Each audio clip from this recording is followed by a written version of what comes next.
இறைவனுக்கு வணக்கம்.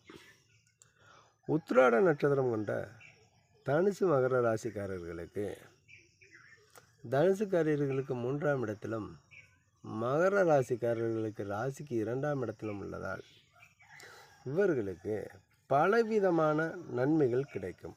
வீடு கட்டும் யோகம் உண்டு, இடம் வாங்கும் யோகம் உண்டு, தொழில் துறையில் இல்லாதவர்கள் தொழில் வேலை வாய்ப்புகள் கிடைப்பதற்கான வாய்ப்புகள் உண்டு, தெய்வ பலன்கள் அதிகமாக கிடைக்கும், வெளிநாடு செல்லும் யோகம் உண்டு. வேலையில் இருந்தவர்கள் சிலர் தவறான புரிதல், தவறான பாதையின் வழியினால் விரும்பி திருமணம் செய்யும் பொழுது அவருடைய வாழ்க்கையில் பலவிதமான இடையூறுகள், இன்னல்கள் ஏற்பட்டு நிலையான தொழில் வேலை வாய்ப்புகள் இல்லாமல் போய்விடும். அதை தவிர மற்ற இவர்களுக்கு கடுமையான பாதிப்புகள் என்பது இந்த உத்திராட நட்சத்திரக்காரர்களுக்கு